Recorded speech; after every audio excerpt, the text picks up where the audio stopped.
If your brand belongs in the heart of the yachting world, this is where it happens. Yachting International Radio reaches over 1 million yachting professionals and enthusiasts every month, with 77 million impressions, 220,000 social followers, and 74,000 podcast subscribers. Our hosts are insiders, crew, captains, CEOs, trusted voices shaping the industry. This is targeted, high-impact advertising in a luxury niche. Visit yachtinginternationalradio.com/advertise. Your audience is already listening. Hello everyone, day 3 of the Palm Beach International Boat Show, and we are doing our final recording of the show. Today I am sitting down with Thomas Hearn, who's one of the directors of Home Ghana, a wonderful non-profit organization based down in Ghana. Before we start, thank you to 365 Yachts, to Yacht Crew Center, to Yachting International Radio for making this possible, and for Surfside giving us some cold bevs. Tommy, welcome mate. Who are you? And give the listeners some background. Cheers, Charl. Yeah, thanks for getting me on here. It's really cool, and the free drinks are always an absolute bonus, so that's a winner. I am a 30-year-old bosun who works full-time on the yachts, and on the side, a huge passion of mine is running Home NPO with a load of buddies of mine who are also in yachts, and just trying to make a bit of a difference out there over in West Africa. Epic. And tell me how and why Ghana, and why this village in Ghana? So I get asked this all the time, and it's the craziest thing. It sounds corny, but it chose me. So I wanted to go and volunteer. It was on my vision board back in the day, and this was about 6 years ago. And I wanted to go out and volunteer in Africa. I didn't care where, I just wanted to go and help. It was my first time ever going to Africa. So I called up a charity and I said, don't care where I go, I want to go and volunteer for 4 weeks, send me wherever I'm needed most. And I ended up in Ghana. And I thought, I'll go there for 4 weeks, and then I'll go to East Africa, and I'm going to have a good time, I'm going to have a hoot, I'm going to go to Madagascar, Seychelles, Island Hop, and spend 8 months doing a bit of backpacking with my partner at the time, who's also a director in here.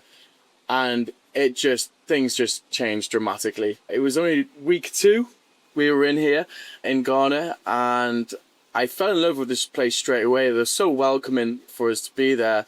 The people are so lovely, but we came across a very sad situation.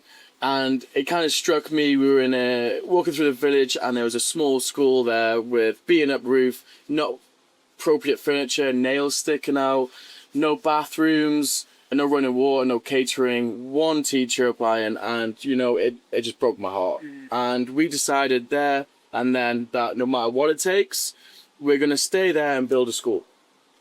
11 months it took. We used all our funds that we were supposed to do for our traveling, and then had a huge GoFundMe, and then just racked up some bills on the credit cards. But me and 3 other of the directors who are still in it now, we ended up building what is now our first school over there.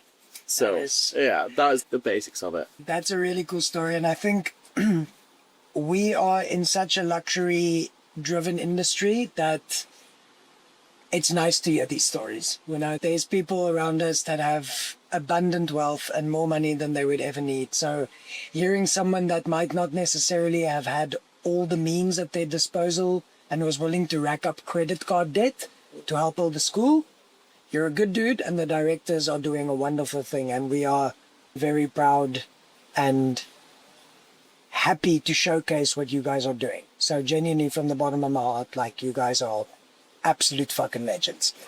You did this prior to yachting, I believe.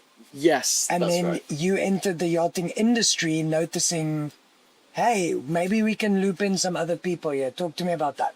So one of the directors in it, Lewis, he was already in yachting. I was working in the UK still, just in construction and a PT business. And when I came back, I was in 16 grand debt. Pounds, that is, when I got back to the UK. And I was like, I can't keep doing this, but I want to do it. This was my passion. This was our passion. We wanted to carry on doing this. We wanted to do it bigger. We wanted to 10x it, And Lewis came up to me, and he was in the yachts, and he goes, this is a powerful network that we're in. He's like, my boss literally spent $60,000 on a dinner. And I was like, what? And he was like, no, literally the wealth here is crazy. So I was like, okay, well, maybe I need to change my environment. Maybe if I change my environment to where people who have a bigger influence, maybe I can inspire that one person to encourage us to, or influence them to do some good and use us as their muscles, I guess, to get the work done, you know. So that was the goal. It has worked really well so far. We have had some owners of yachts who have been really supportive, which has been really nice. So yeah, it's been great, really. And in the process, I believe you guys realized initially you were targeting, hoping to get yacht owners to help, but you find that yachties actually had open hearts and open wallets. So talk to me about some of the partnerships you have with yachties and how you get yacht crew to volunteer during their downtime. So that you're completely right, because my target was always the people who are owning these boats, owning these yachts, and I was missing the thing that was right in front of us the whole time. And it wasn't until relief crew, who were quite well named, well known around here right now, we got in touch with them through a director. One of our directors, Nico, got in touch with them, put us all in contact. We met Sam, who is an awesome dude doing a great job over there, and we started pulling some ideas, and I seen how powerful the yachting network really is. So Relief Crew came out. We're building a new school of originally what we'd done previously, and the work's been incredible. We've had 20 volunteers, yachty volunteers, come out. Since the power of them coming out, the sponsorships of our programs have gone up like 70%. The sustainability aspect of what we're trying to achieve is so much closer now, and that's just the power of not the yacht owners, but actual yachties themselves. So we actually owe a lot to Relief Crew because they opened our eyes to say, no, there's a lot more to yachting than just the people that own these yachts. So we're still working with Relief Crew now. We're still getting loads of great work done out there. We'll have a brand new state-of-the-art high school coming up soon, which is super, super excited about. That will be getting finished in the end of June or July. So if you're on the socials, keep an eye out for that. Our home or Relief socials, you will see that there. It's going to be really cool. That's awesome. We'll make sure to put some of those links to these social media channels in the show notes. And what is different in the way you are raising funds and the way you structure this charity compared to traditional NGOs? Yeah, so with traditional NGOs, I'm not a trustworthy man. You know, it takes a lot for people to gain my trust. Yeah. My guards are always up. And when I first went to that NGO, I didn't do any research. I was like, as a charity, it's going to be great. You know, what harm could it be done? It wasn't until I realized when I got there that all the money I spent, which was an incredible amount, it was 4,000 UK pounds for myself and my partner, so per person for a month. That's crazy. Over there to volunteer. And I was like, okay, well, at least the money's going to the community. And I didn't see the money go to the community. So that's when I was, wow, maybe I shouldn't trust a charity because it's a charity. So we go to the extreme lengths to make sure that we have a non-profit certificate that gets audited every year. They go through all our finances. They see where all the money's going. We don't get paid in any way. All the money that is raised goes straight into the community. We still pay for all our own flights, all our own food, everything around that we still do, because all the money that comes to it, we try and put straight back into the community, because that's where you see the great impact. Yeah, that's really does. awesome. And then that money, you mentioned you guys built a school, and the last time we spoke, you mentioned that you guys were working on a skill center. Mm-hmm. So tell us a bit about what the skill center entails. So the skill center is incredible, really, and it's definitely the step up that we needed. With the support of the yacht owner that we had, that I have right now, he really did help us achieve that. He funded a lot of it, and basically we're trying to give a step after school. So for the kids who can't afford to go into higher education, which we don't have the building to provide, or the kids who necessarily aren't great at school, like me, I was rubbish at school, but I was good with my hands. Yeah. So we've created a vocational college where you can learn income generating skills with your hands. And we get kids who have finished school and want to learn these new skills. We get them certified in that trade, whether it's catering, barbering, sewing, things like this. And and then we get them certified. We set them up so they can go off then and carry on their trade. That's So, amazing. for example, with the catering, they have a 2-year course. They learn every aspect there is to do with catering, with the pastries, to the baking, to cake making, to fresh food, to hygiene, all of it. After 2 years, we then let them use that space, the catering space, in the evenings for free, so they can bring their products, their raw ingredients, create the meals they want, and go and sell them and make some money, so that they can then build on their own business, so they can then start investing in an oven bit by bit, That's slowly. awesome. You know? That's so good, because I think sometimes with charitable causes, you got to be careful to create too much dependency. If you don't give people agency and enable them to do things themselves, the old metaphor of give a man a fishing rod, teach him how to fish, as opposed to just giving him a fish. I think you guys are really good at that, and really kudos to you for thinking about a skill center, because you're right, not everyone does the traditional form of education well. Some of us were heavy ADHD in school, like both of us, and we prefer working with our hands and doing physical things. So kudos to that. That's a wonderful idea. And going forward, so for the listeners that don't know, we're currently running a fundraising campaign called 50 Miles for Infinite Smiles, where I have partnered up with this wonderful nonprofit organization, and I'm running an ultra marathon to raise awareness, and we are looking at donations of $1 for every mile I run is the standard donation, and the goal of this is sustainable fundraising. So tell us what the difference is between this type of initiative and what you mean with sustainable fundraising. So the difference with this initiative is that what we're trying to aim at is more of a long distance, rather than just having money to last a month or a year for a child's education. We've specifically targeted our junior school, high school students. On their last 3 years of high school, we're going to push them forward for priority, because that is the most important time of their lives, of their education. So this is a really good initiative, because we are focusing on that final 3 years. So all the money that we're raising will go specifically to one student for their 3 years, so they can finish junior high school, and then they can have a decision whether or not they want to go to senior high school if they get the grades and if we can sponsor them for that, or if they can have enough education where they can move on to something else.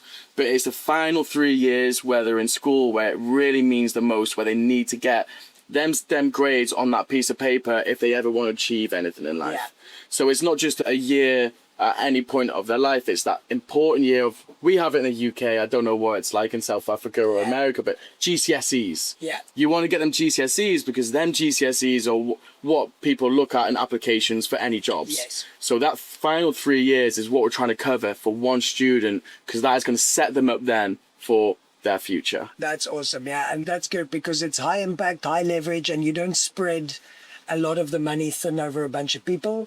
And I think it also makes it easier for a charity, because you guys are able to manage these funds and funnel it straight towards one cause, instead of constantly dealing with the accounting about where's this being allocated, etc. So thanks for having me on board with that, because it's really a dangling carrot for me at the moment, and it's something you guys have kind of provided the solution that I've been looking for, how to give back in an industry that's given me so much. So very privileged to partner with you guys on that, and hopefully I finish the race, because otherwise it's going to be pretty lame to raise funds and I don't finish. Yeah, that will be kind of awkward. I'll be watching from the line. If I have to run and pick you up, mate, I'm getting you over that person. We're making it.